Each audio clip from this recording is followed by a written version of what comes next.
Good evening, everybody. This is Strife Pro League. I am Wilkie, and I am going to unmute myself here on Game Vox so that everybody should be able to hear me. And join with me today is Mantakias and Hogan. Guys, say hello. Hello, people. What's up, people? So, in case you didn't know, that was Mantakias first, and then that was Hogan. Great introductions, guys. Very hard to tell the difference between us. Definitely. We sound very much alike. So we are just taking a moment here, making sure all the players are ready, and we're going to get this game started, and we'll get drafting going. So how are you two doing today? Are you guys excited? This is the first, officially the first Series 3 SPL match that we're casting. Obviously, this is a pre-series match to fill a pro spot, but either way, I'm excited. The hype is tangible. I think everyone's ready to get back into the games, play some competitive action. There's been a lot of team swapping going on in the past couple of weeks, so I think we're all super excited to see what the new look teams are going to be all about and how well they perform, starting with this game where there's a couple new names on eSkt's side. Absolutely. There's definitely teams all over the place from the pro bracket on down to brand new challenger teams or existing challenger teams that have been restructured. There's definitely new faces and new names on these teams. You know, some of them are from other teams, and some of them are just new completely. So we'll see how this game stacks up tonight. Hopefully we'll get into the draft here shortly. We're just trying to get the right people in the right seats so that we can actually make that happen. It should take only a moment. Just letting them know. So, Mantakias, looking at these two teams, we have TFTD and eSkt. Last season, they both did pretty well. What are your thoughts on these teams in general and about the match we have before us tonight? Well, I'm pretty sure that both teams have what it takes to become a professional. But you know, the spots over there are like in Pro League they're very tight. So far, I know that Too Fun to Dunk has been trying to get there, and eSkt has been struggling to get there. But I believe that eSkt has been practicing a lot in order to get to the point of the pro scene. Yeah, I think eSkt has the most recent roster acquisition, Pseudo joining them coming over from KOG, and they swap names every other week, so we're not entirely sure who the rest of the players are. But, of course, Ferret has taken over the reins as captain, I believe, and he's going to try and right the ship. I know he was very disappointed in not doing better last season, which is good. It shows that he's motivated and he wants to perform well. And he was talking to a lot of people in the off-season, if you will, about how they can get better as a team. Yeah, I believe that they're trying to improve themselves as much as they can. So we're going to see what they have to bring to the table right now. Now, let us not forget that Too Fun to Dunk has been also working really hard, screaming with some of the Pro League teams right there. And they've been showing up an amazing amount of progress. So this is one of the matches that you don't want to miss. Yeah, and this is actually one of the matches where the drafting is going to be interesting because I'm not sure about eSkt. I don't know how they draft really, but TFTD can draft some interesting heroes and really get the hype going before we even get into game. Yeah, I completely agree. I'm excited to see what drafting comes out on not just on Too Funk to Dunk, but on eSkt. Obviously, brand new season. Do you guys think there's any meta changes that are going to come out on drafting or heroes? Any, like, you know, obviously in Series 2, like top bans where Trixie and Harrower, those were the top two bans all series long. I have a feeling they're not going to be the top bans anymore. You know, after the end of Series 2, there was a kind of a medium balanced patch that came out. Hale got buffed, Ray got buffed. A lot of heroes got changed. What do you think is going to happen in the drafting phase? Well, I can guarantee you that Trixie will not be on that ban list right there. If Trixie makes it onto the ban list, there is something wrong going on. But I'm not sure. Maybe Hogan has some more input on what heroes should be banned. Well, I'm not going to spoil it, but I'm 99% sure what TFTD's first ban will be, and it's It's one of the heroes in the game, confirmed. So there you go. There's your little secret there. Well, and then just so you know, the first ban is out from TFTD. If you guys aren't in the drafter on StrifeProLeague.org. Is it Vex? It's not Vex. Oh, I was wrong. First ban Bo. Wow. First ban Bo, which is interesting. I'm shocked. Because they could be first picking Bo if they wanted to. But they decided first ban Bo. Carter comes out as the ban for Team eSkt.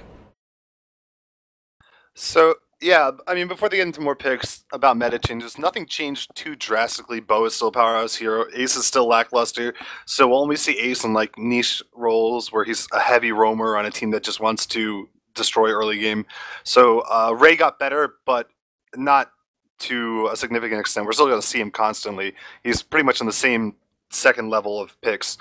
So we'll see what TFTD wants to pick here. So maybe they'll pick up the Vex then. Vex has always been a powerful hero, of course. That global presence gives you a lot to work with throughout the course of the game. And he can lane well with almost anybody. I mean, you have tons of lane combos, but they could go for a Mango hero first and one of the Fetter or Vermilion too.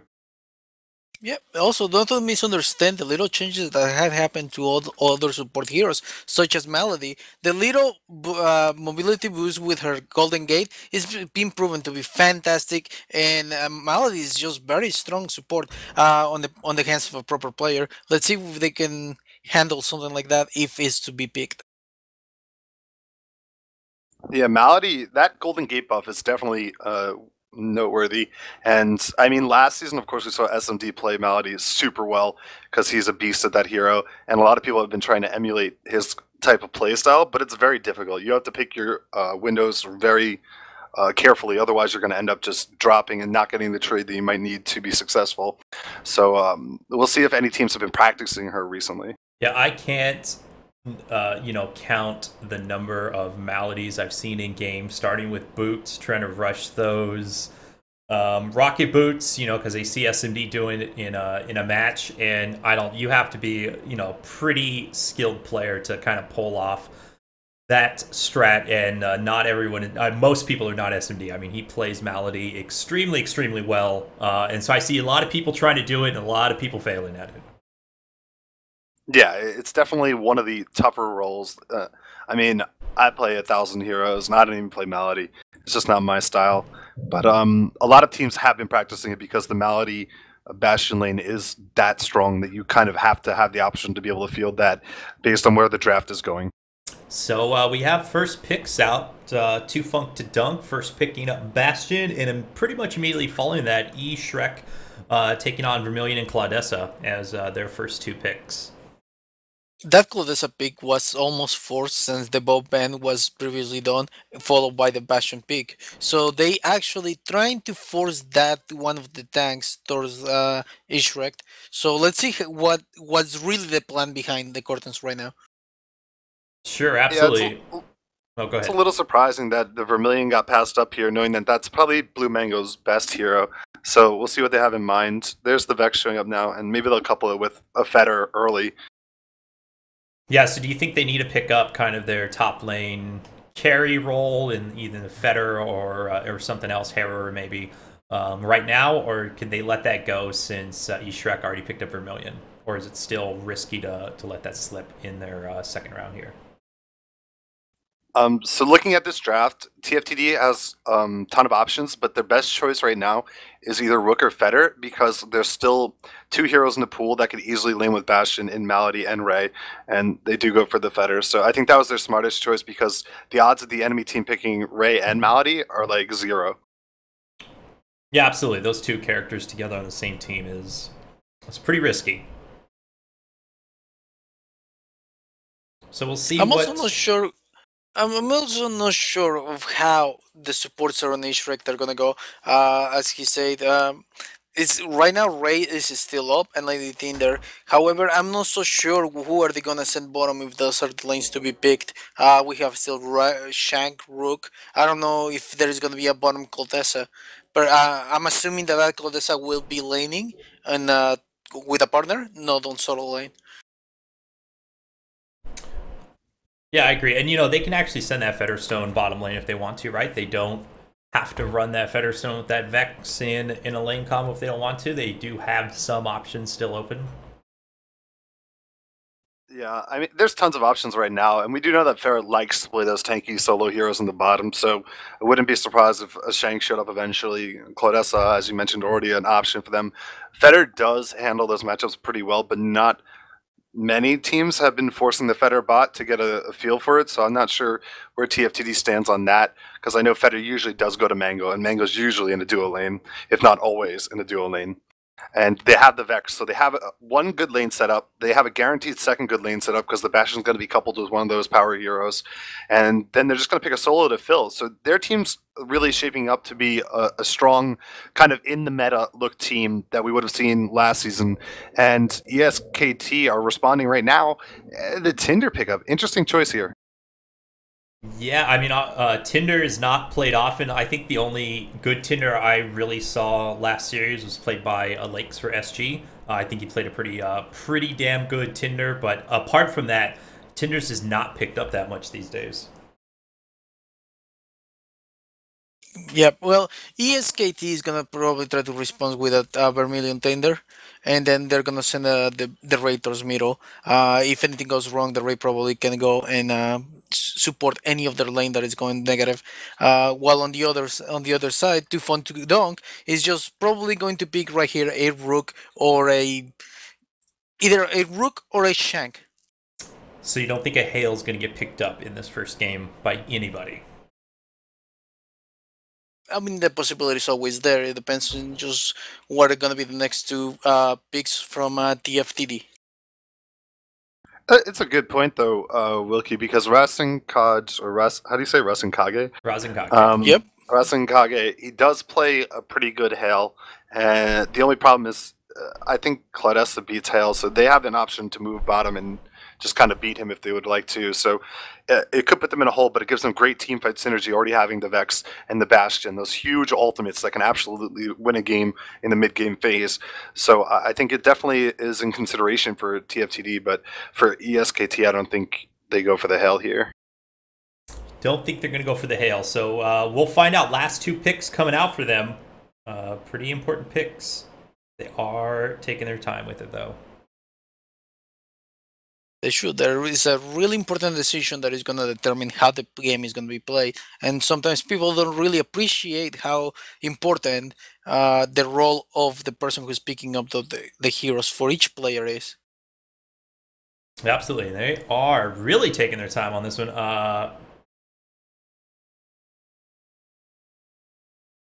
Yeah, they're probably trying to find someone to play Malady. I told you, it's hard to find a good Malady player. They're probably like, guys, someone needs to just man up and pick the Malady and play it well. Because if you pick a Malady and you don't play it well, that is a dead hero. Like, oh my god. You're just going to be at such a disadvantage. But it gives them such a good lane that they almost have to here.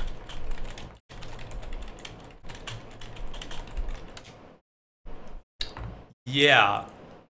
I mean, I agree. It's just who over here is going to be able to pick that roll up. You almost want to consider that they should be having someone on their team just go into games, Malady, next 100 games, and just get the hero down packed. But I don't know. They're really talking about this. Yeah, I mean, it's probably also the last pick, and they do go for the Rook. It is. Yeah, I knew they had to pick Malady there. There's nothing else they could have fit in. Like, the next best choice would have been Blazer or Caprice, but that's definitely a drop-off because you want to win the lane. But the Rook solo bot was probably the longer discussion because they didn't know if they wanted to go for something like the Hell, like you mentioned before, if they want to go for the safer pick in the Rook. And they opt for the Rook, which it leaves them with a very sound team composition, in my opinion. Yeah, absolutely. If they can play that Malady right, I mean, Malady is one of those heroes that is not. It's not an easy hero to play. Either you can do it or you can't. But we do have a Hail picked up in the end for eStrifeProLeague. We'll see how that goes. Let's find out if both these teams are ready to go, and we'll get this game started. Game 1, almost there. Let the hype begin. Also, they do pick that. That's interesting.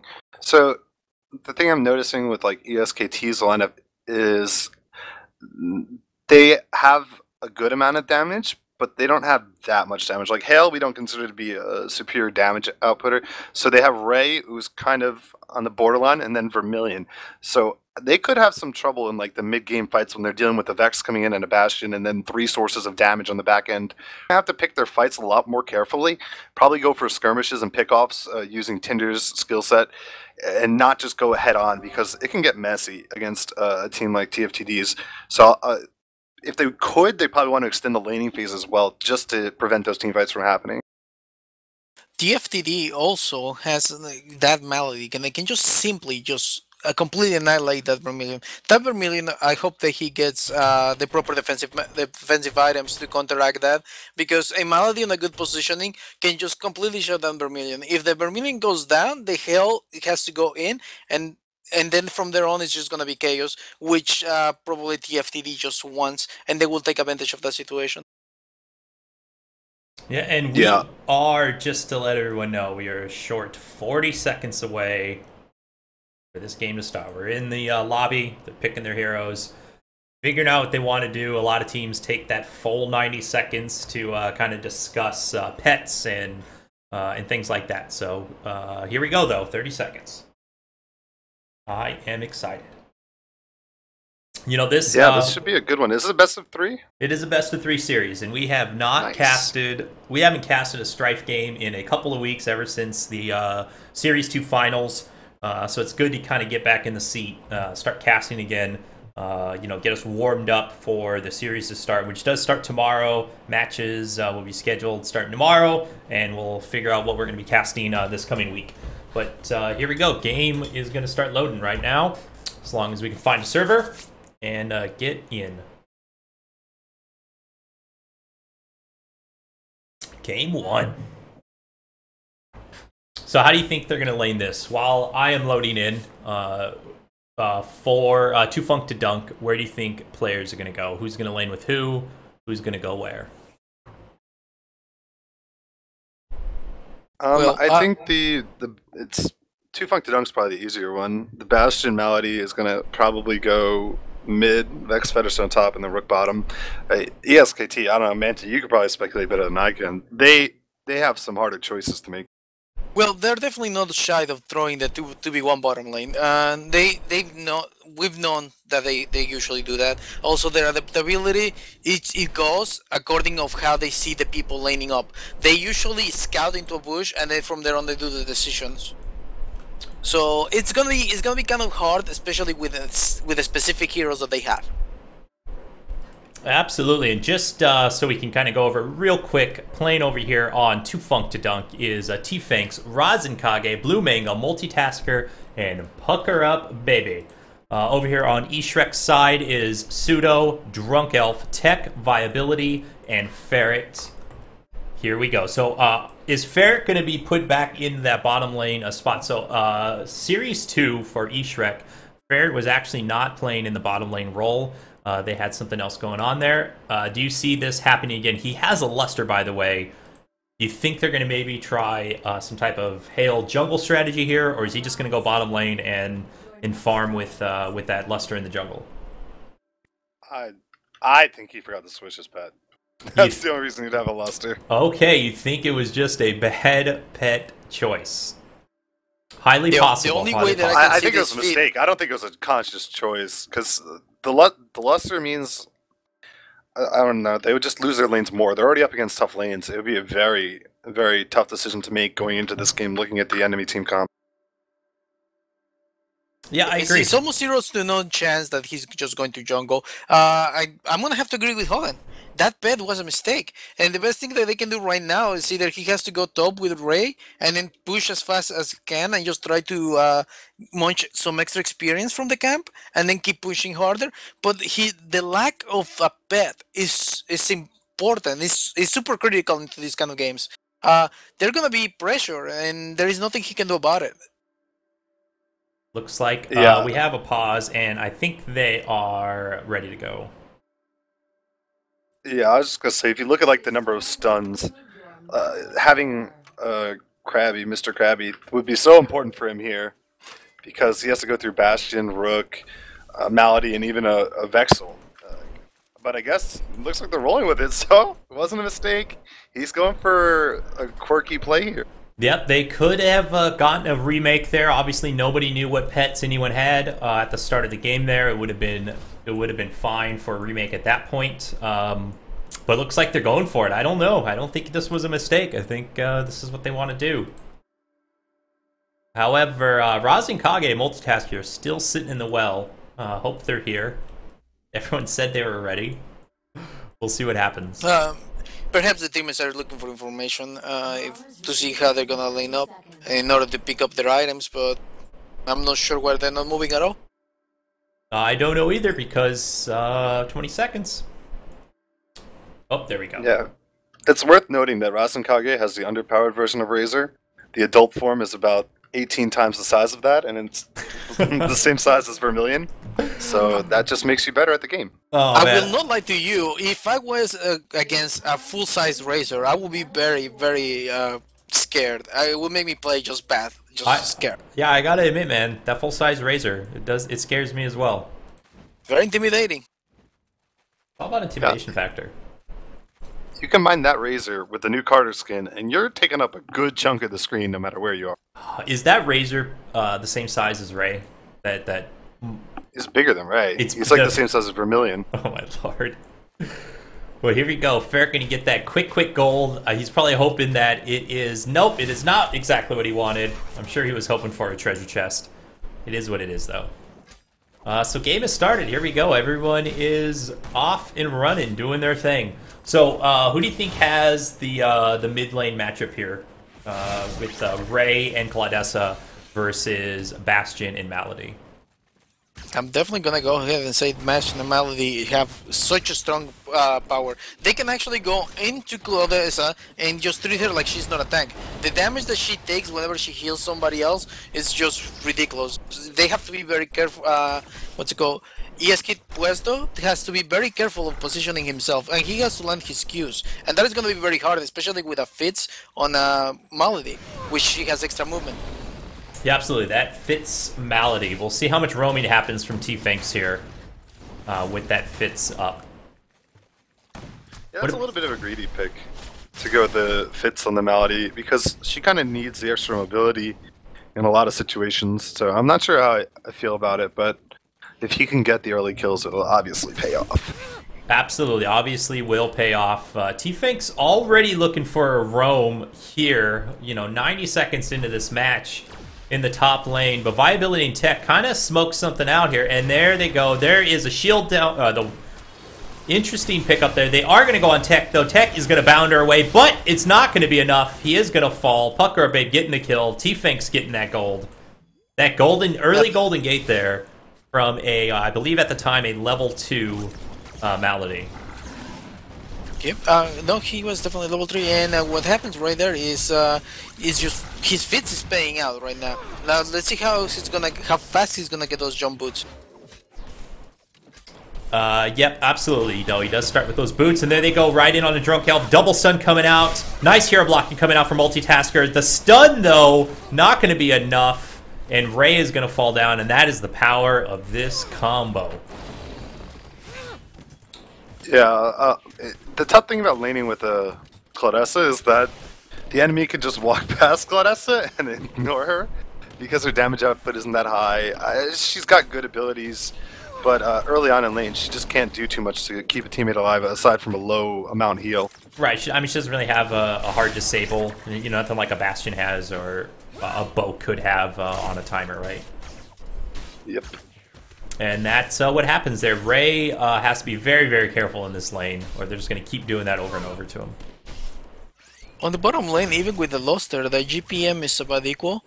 So I don't think that Luster is paying out. Hopefully he will do a change towards that until the end game. Yeah, obviously it's, Rook versus Hale matchup here. At least in the first couple of levels, Rook should have the advantage, I'm going to assume. However, in the mid lane, they're going to go back in onto Ray, but not get the kill that time. They're going to have to fall back. A lot of action going on in that mid lane combo. But yeah, so when does Hale kind of take over here? At what level does he have his kit Ray's about to die in the middle lane. in hand enough? And Ray goes down again in the middle lane. Yeah, they have to. Ray has to be very, very careful here. They're just gonna keep doing that. He has to stay pretty far back for this not to keep happening. That will be the second Fitz proc. Yeah, so she's swimming in cash right now at 529 GPM. Definitely worthwhile for her because of the way things played out. Ray's gonna have to. He's gonna have to pre-mine a lot to try and punish engaged. I'd like to see them around the border of the circle in the middle lane, and definitely keep some in the bushes so that you know where they're coming from. And they're gonna have to really respect the AFK or the MIA calls, because that first kill from T-Fang should never happen if they backed up right. And then they're going to actually go in onto Claudessa here, though. Nice wall coming out. Golden Gate's down. Not going to be enough, though. It is a Claudessa. She might not be the tankiest hero right now, but it is still a Claudessa, and she will walk away from that.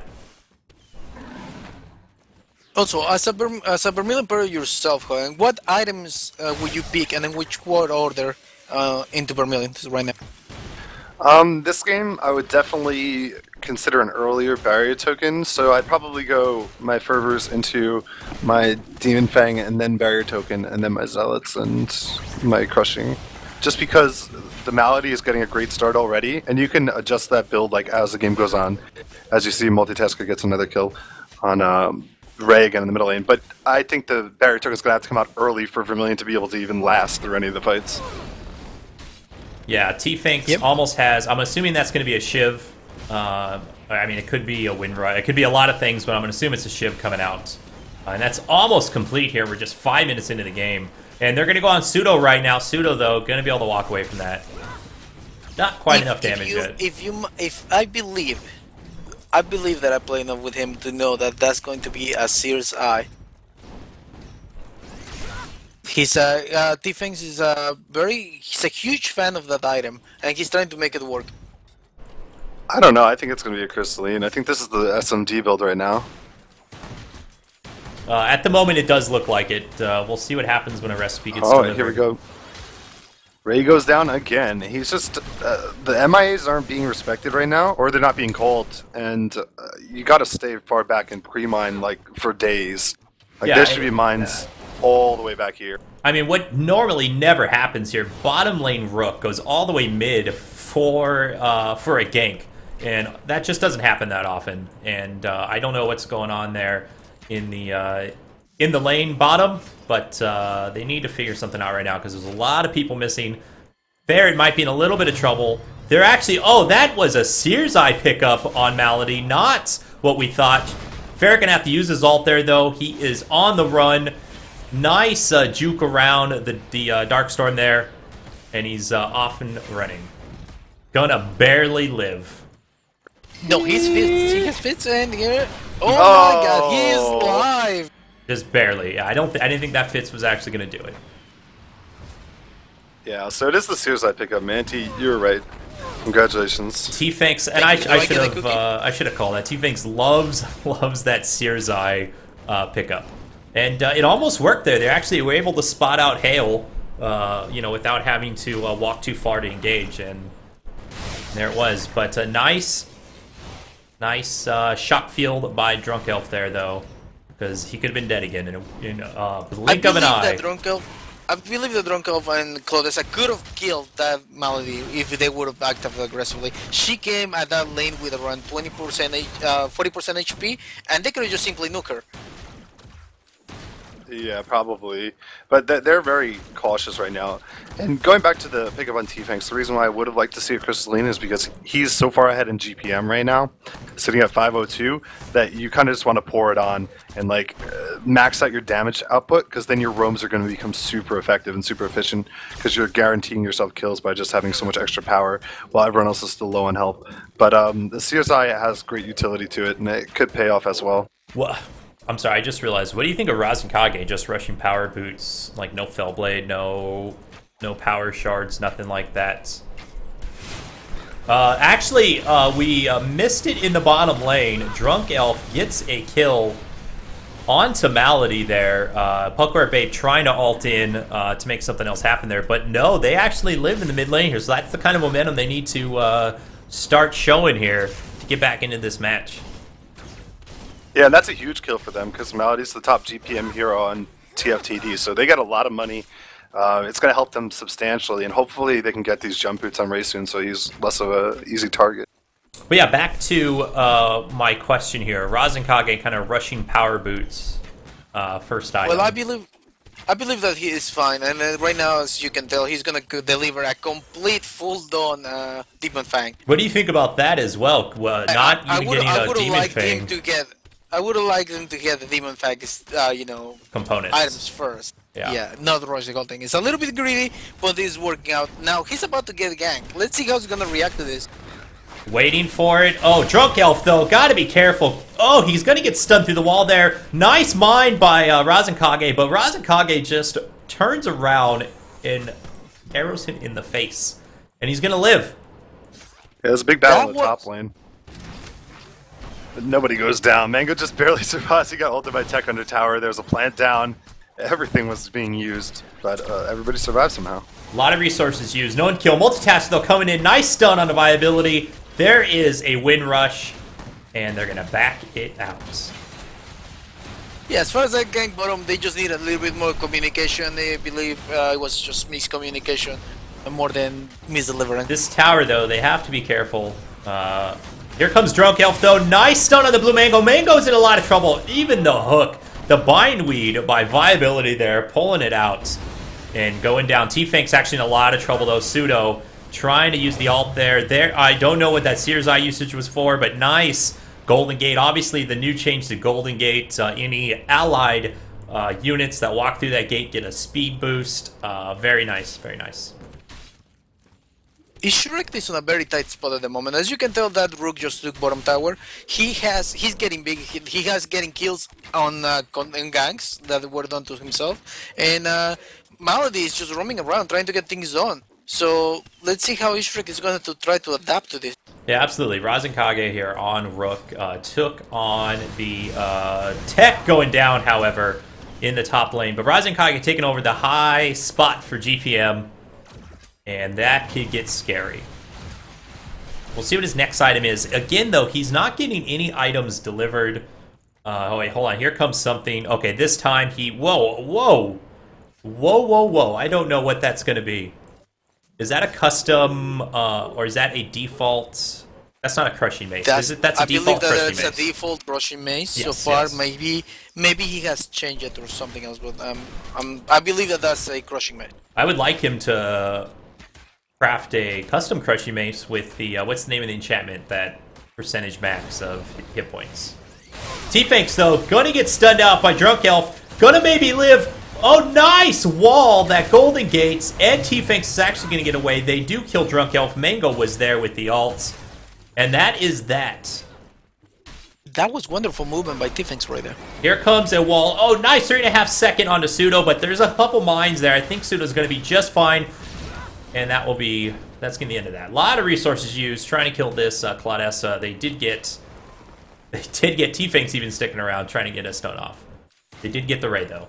This poor Ray. Poor Ray. What's Ray's score over here? He is 1-1-6. So, oh, there it is!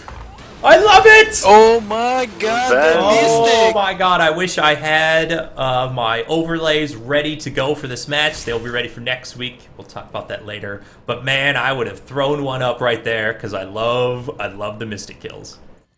I would like to say that Mystic is definitely the MVP of this match right now. Gotta respect the Mystic. The Mystic could also be the reason he died 6 times, though. So hey, that is true. Hey now, Mystic wins games. If Mystic gets those last hits. That's all. So it definitely is a crushing mace. Definitely a default crushing mace.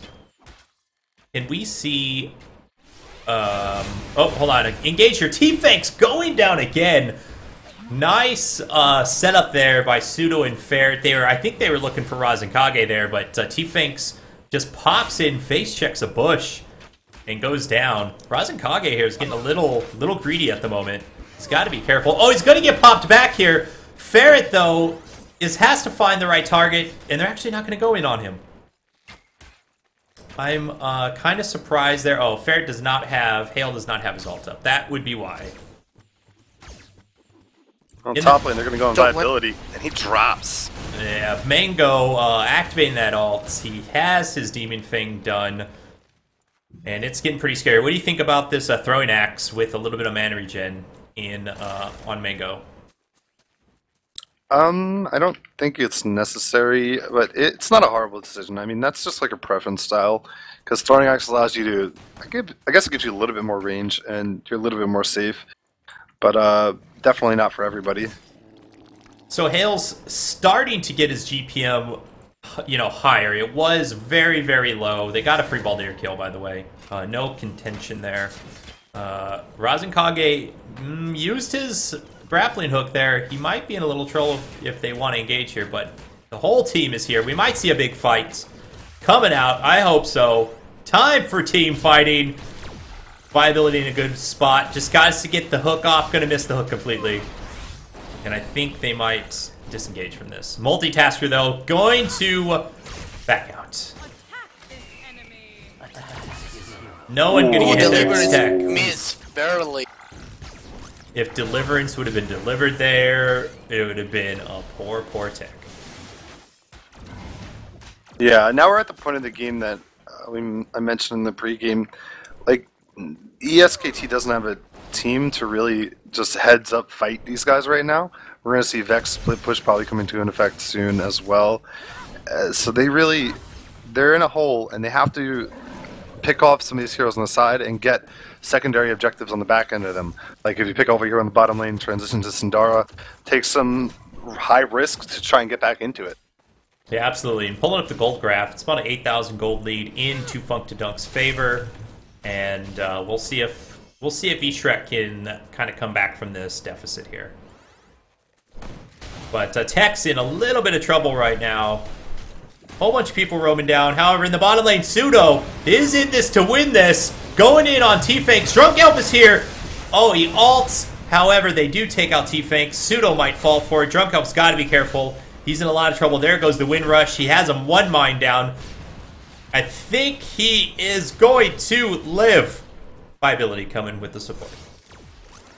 So in the end, it was Malady for a Claudessa. At this point, I think those trades are in favor of eSkt since they're in such a big hole right now.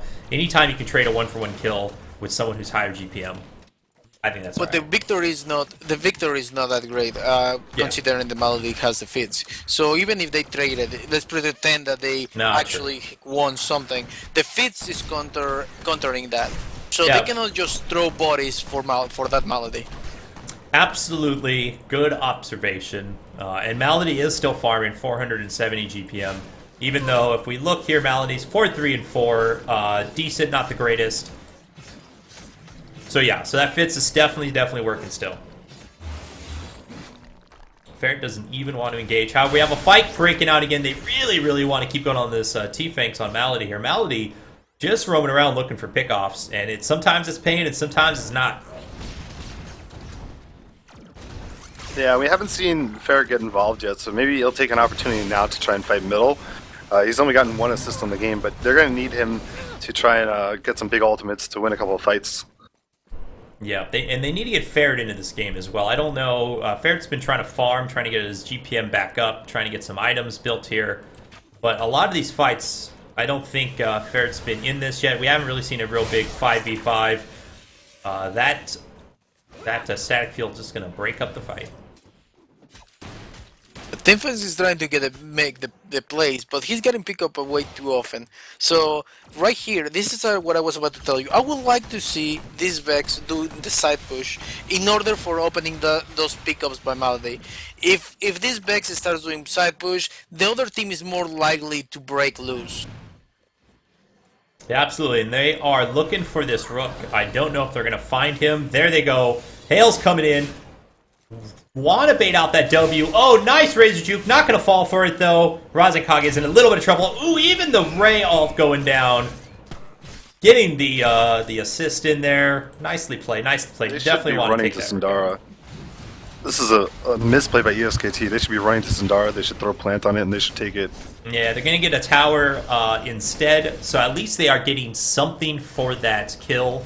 It's better than nothing, but sure, like to have seen a Zendara kill. Yeah, I mean, they had the vision. They knew that people were on the top half of the map, so it would have been a great opportunity to get it. And even if they tried to fight there, they down the Rook, and the Rook is one of the main sources of damage, so they can just tunnel the Fetter. It would have been a good situation. Oh, Tech gonna get stunned down, ulted out. Oh, he's actually still alive! Wind rushes off, Viability's gonna fall for it. Can Tech live? Can he get away? Nice heal by Pseudo. Tech is going to be fine. They're actually gonna try and turn this on to Multitasker. Here comes Tech back in the fight. Here comes Hail. Nope, they're gonna back out, and that's that. They do get the tower, though, in 2 Funkdadunk's favor. The only death, though, was on that Tinder, even though that whole fight started with a nice whirlwind by Malady on to Vermilion. Yeah, the hole is getting a lot bigger. As you say, Vermilion did survive, but Tinder died. And also the tower died. So you really don't want to give them more gold than the one they already have. You guys, they are already in a hole. They need to make the plays. They need to make pickups. They need to separate them. I agree. And here we go. We have the entire team mid lane. They want this last tower down. Rook is not here, though, but he does have that global presence. His ult is off cooldown. We'll see if they can make some of that. T-Fanks is looking for the engage. He's going to get spotted out, though. Pseudo might be in a little bit of trouble. He is a Claudette, so they're actually going to change. Nice ult by Ray, but T-Fanks is going to get out of there. Viability is going down. Here comes Vex. Vex ult is canceled. The Deliverance got that kill. And the Deliverance made the delivery. 3 mines down in the mid lane. That should at least hold back this little bit of charge. And we'll see if they can make play happen. They tried going for a stun. Stun not happening right now, though. And this tower might be going down. Ferret looking for a pickoff. He actually ults, but Razikage with the Vex shield. Save it. I mean, not Razikage. Vex with the shield on to Razikage. Nice play there. Nice ult by Tech. Getting the kill on to Rook. And that's going to be the end of that fight. Woof! Seemed like that fight was never going to end. I would have liked to see that held on the ulti a little bit earlier when the 3 mines were about to explode. It would have been way more devastating than just trying to get the Rook hide and seek off. Absolutely. Yeah, it would have been nice if he repositioned a little bit too while the hide and seek was off. Just try and space out the Vex, so maybe you couldn't have gotten the shield there. Or if he did get the shield off, he was going to get hit by the Rook ult. The Hail ult. There's definitely got to move a little bit more. Here we go, though. We have a Baldir popping instantly. They're even using the pet on the Tinder plant on this, but at the same time, 2 Funkdadunk instantly rotates over to Zendara, and they're going to get a free Zendara for this.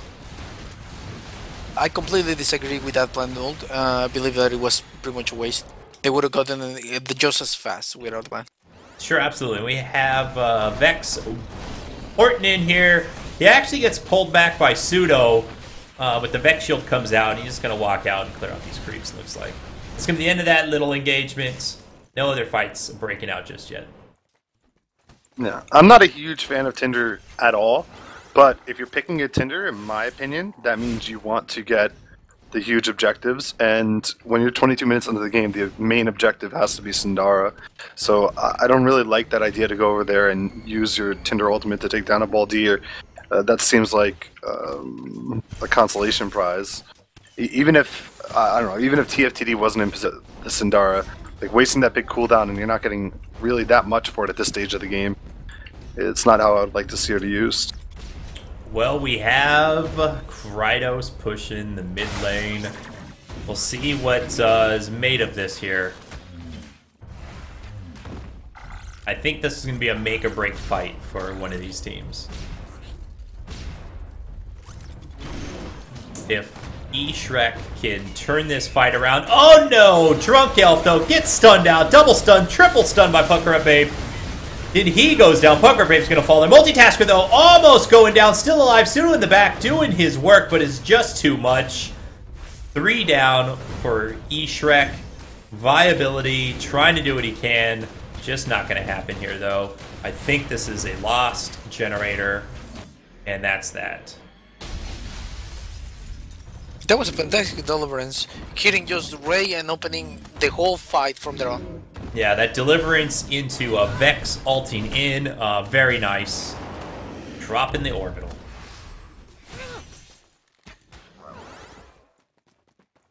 TFTD already know that they have the team fights going on. Now they're gonna try to just simply go for team fights, or they just don't have to do as much of aggressive plays as they would have on the early stages of the game. So I believe that they're in a very good position, and they just have to keep up this momentum going. Yeah, absolutely, absolutely. So one generator's down. Let's take a look at the gold graph again after that huge gold spike. We're now at an 18,000 gold lead in favor of TFTD. Huge hill that eSkt needs to climb here. So how effective has Hale been? Very effective this match so far. Do you think it's because of this Luster pickup? If he hasn't been effective, I wouldn't blame it on the Luster. I mean, he just hasn't been involved as much as he needed to be based on how the lanes went. And it's not really like Hale as a hero is meant to stay in that bottom lane for quite some time. He's not supposed to be able to travel around the map. If he does, he can't do it as efficiently as like Rook could. So you risk losing value as Baltier goes down, and Plant once again just wasted. Drive me crazy here. But yeah. I think that he hasn't done enough, and I wouldn't blame it on the pet. I just blame it on Deliverance and T-Fix. T-Fix actually gets obliterated there, but he did his job. Pucker Babe ults in and still around. Viability is in trouble. Ferret gets a nice ult off. Can he take out Blue Mango? No, I don't think it's going to happen. He is going to fall. And that is a 1-for-4 fight. Maybe a whole annihilation coming here. Viability is on the run. Multitasker wants this to happen, though. There's the stun. Even Top's used there. Wow, Pucker Up Baby even getting off the swarm shot, and they're going right for the heart. Going for this Crux. They want to end this right now. TFTD already has 2 Hexbanes, and eSkt doesn't really have anything to break them with, so they were really deep. Really, really deep. And GG. GG, well played. There it is. Hit the right keys. That's the end of game 1. TFTD coming out the victors. We're going to get ourselves set up here for game 2 and see where this takes us. I just want to update the scores here and get